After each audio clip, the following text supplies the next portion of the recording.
There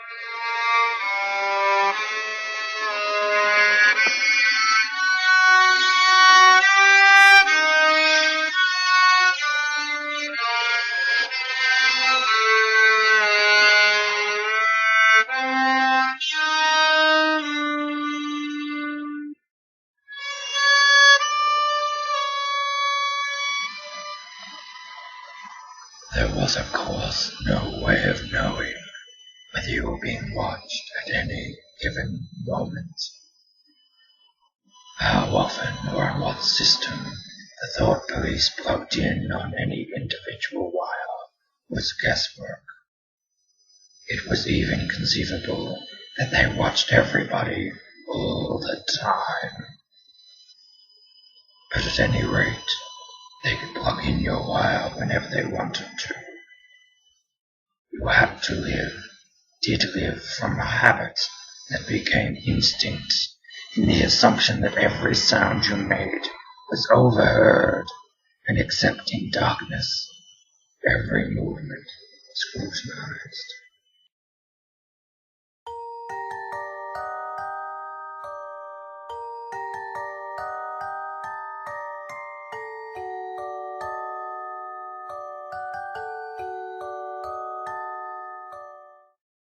When I first started to teach surveillance, I had a very different approach than what I do now. Early on, I gave a couple of guest lectures a few years in a row to first years on the subject, and I remember saying early on in those lectures, the purpose of this lecture is to scare the living shit out of you. And that was partly a joke and partly not. I gave a lot of examples they'd never heard of before, which were quite commonplace in some contexts, of surveillance devices or surveillance practices and processes, and it really did shock people. And at least for a week, I suppose, people were really anxious and concerned about surveillance. The reason why I tried to scare people is that I'd already seen in seminars that I'd taught before that surveillance was incredibly naturalized. Surveillance processes were normalized. People didn't think about them. People weren't aware of them. And here's just one example that I showed in a teaching video I put together a few years ago. Okay guys, thanks very much for coming and talking to me on camera. Can you give us a bit of a recap about what our conversation was in the seminar room about 2 minutes ago and about 3 meters away? So we're mainly just discussing how we're pretty much just like aware that we're being watched in like various locations in public or whatnot, and we don't really care in a way because like it's like we're in an environment that's like just seems natural and normal, and I think like, you know, the fact that we're being watched, like we're aware of it, but we don't really, it's not really a big deal to us because it just seems normal in a way. Yeah. And I started to ask both of you about where the closest camera might be. We've got our mobile phones, so apart from mobile phones and the laptops that are there, and the the webcam on the computer potentially at the front. If I can ask, what did you have to say about where the closest camera might be? Well, firstly, I was looking around the room to see if there was a CCTV camera in a corner hidden away, but couldn't find one, and yeah, we just happened to find one which we didn't realise was right outside the room. Exactly right. And so I asked you how many metres away was the closest security camera, and you weren't quite sure. No, we had no idea where it was. Great. And actually you're representative of pretty much everyone in the room, I imagine, as well. And so if I just pan right here, we have a security camera outside the door that we walk into every single week we have class, which I myself didn't notice for 3 weeks. What do you think about that? Scary. Yeah. They got it in like a pretty good spot. Like a lot of people just walk past there and not really notice it. It's like, right above their heads. It's so big and bulky, and yeah, I'd not realise it was there.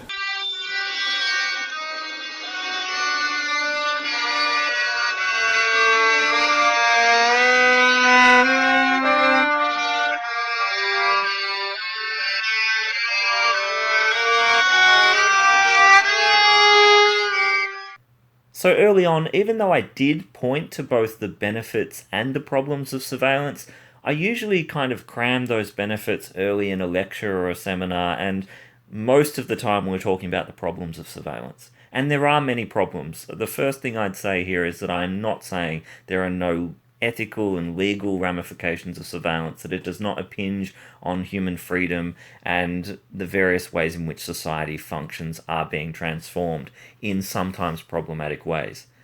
However, I'm not so sure that my approach back then was the right one. It's certainly not the right one now for me, and I'm adjusting my view, thinking quite self-reflexively about my teaching, of how to approach surveillance.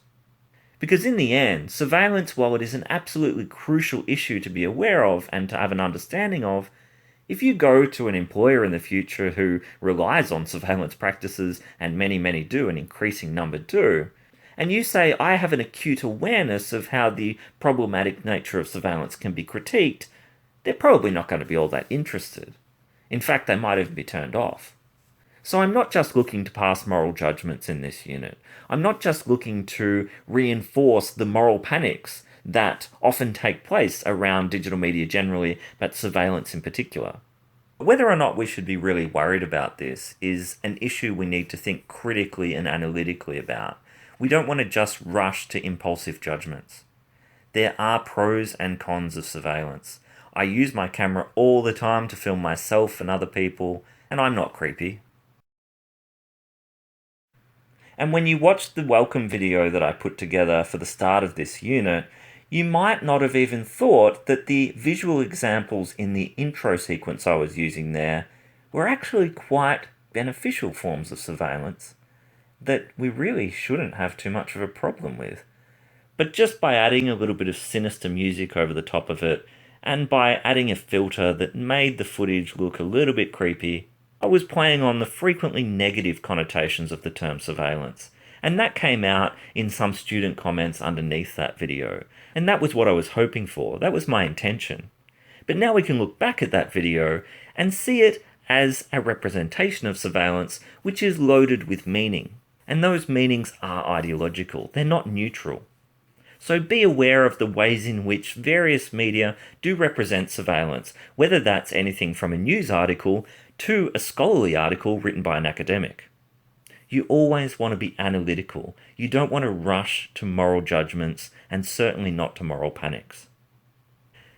The other reason I wanted to touch on this welcome video, and just moving away from the topic of surveillance for a second here, is just to emphasize the serendipitous nature of creatively engaging with media making once more.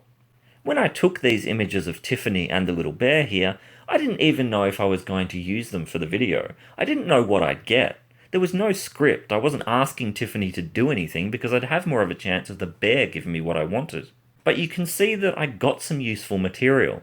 And after that, really in the editing process, after shooting, I got that material and I put it into a sequence and added a bit of a narrative to it. That is often the nature of making media.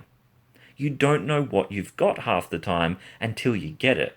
It's great to be prepared. It's important and essential to be prepared. But if you don't do anything, if you don't put yourself out there and make something, then you're not going to learn. And that's the key. I can't teach you how to do this because every media making experience is unique. Every time I do something, I discover something new, and no one could ever teach me in the same way that I can learn by doing it myself. The main purpose of this week is for you to gamify your engagement in the unit, your blogging and your media making, and to brainstorm and research the kinds of topics or themes that we can look at in relation to surveillance in future weeks. That is your key focus. So what I'm giving you in the rest of this video here is optional if you like.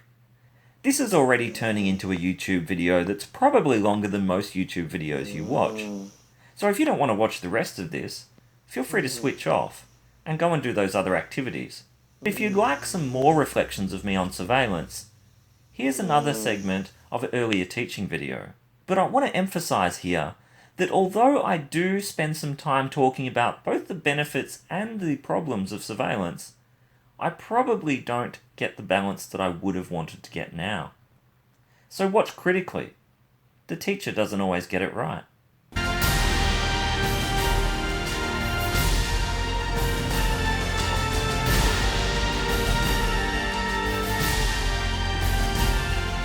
Now, on to surveillance. To sum up the issue here, something has changed. Surveillance has always been around in one form or another, but technological innovation has transformed and intensified surveillance practices, processes and problems in many varied and many very big ways.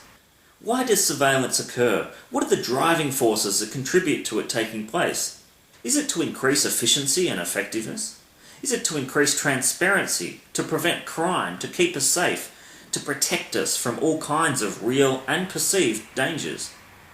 Does surveillance arise because of fear? Or is it to make money? There is often a combination of factors at work. Is the surveillance society also partly propelled by voyeuristic pleasure, a fetish for watching? How carefully do we need to think about this issue in our own everyday lives? To take a relatively minor example, when I decided to tweet a photo of my new business card out there to the world, or well, to a small number of followers, was I being paranoid to black out part of my mobile number on it, or was I being strategic? Of course, surveillance isn't all bad. It's frequently used to keep us safe. It's employed by police in their efforts to find lost or kidnapped children. They might also identify criminals using various surveillance methods. Traffic cameras are used to monitor road safety. Baby monitors are now audiovisual and highly sophisticated. And local councils attempt to ensure that pets are microchipped so that their owners can be found if they go missing. That's the pets, not the owners. Just because Tiffany rarely leaves the couch doesn't mean lots of other dogs on my street haven't benefited over the years from being implanted with little metal objects. But when is it going too far? When parents friend you on Facebook or keep an eye on your Instagram?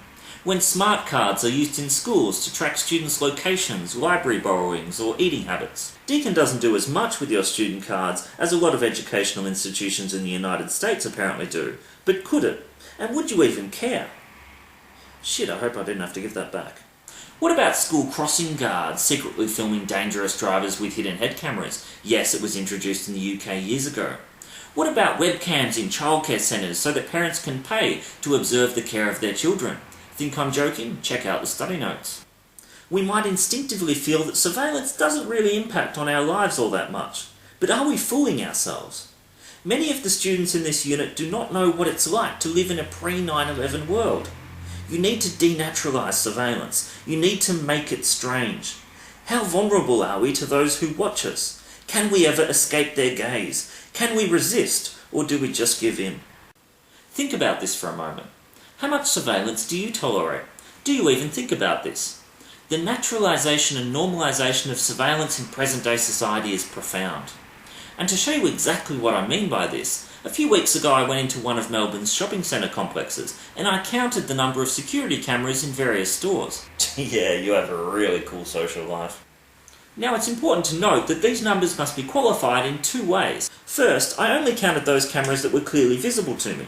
There may have been others in more hidden locations. Second, those cameras that I did see might not have been working, or they might not have been turned on, or they might not even have been real. This fake camera, for instance, complete with realistic flashing red light, will set you back a whopping $8.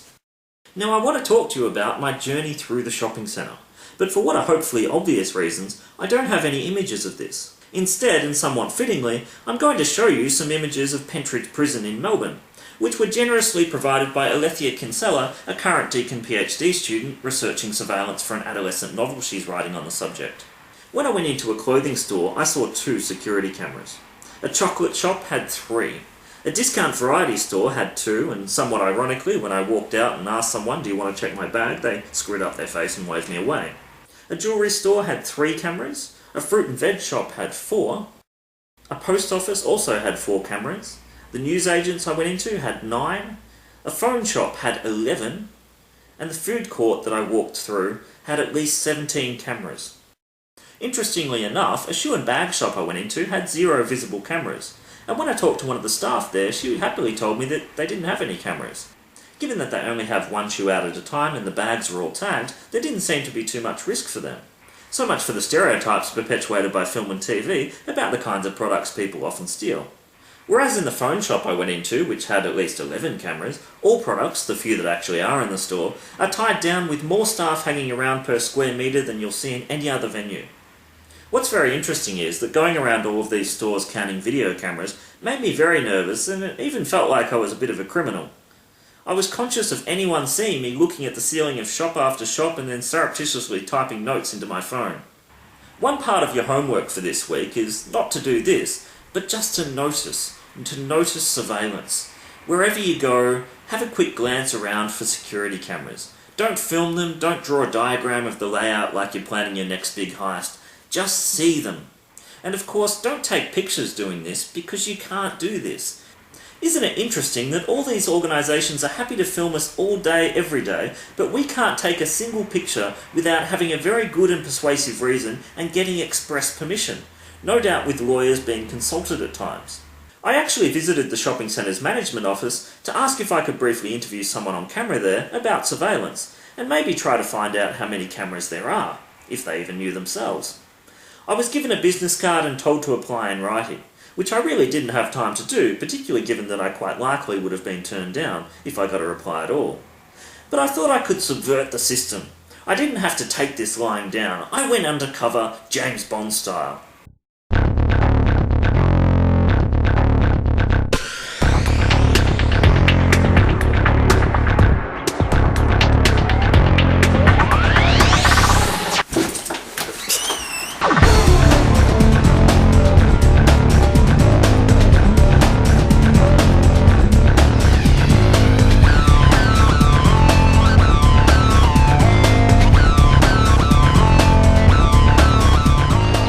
Yes, I recorded rubbish bins outside the complex. Take that, anonymous shopping centre!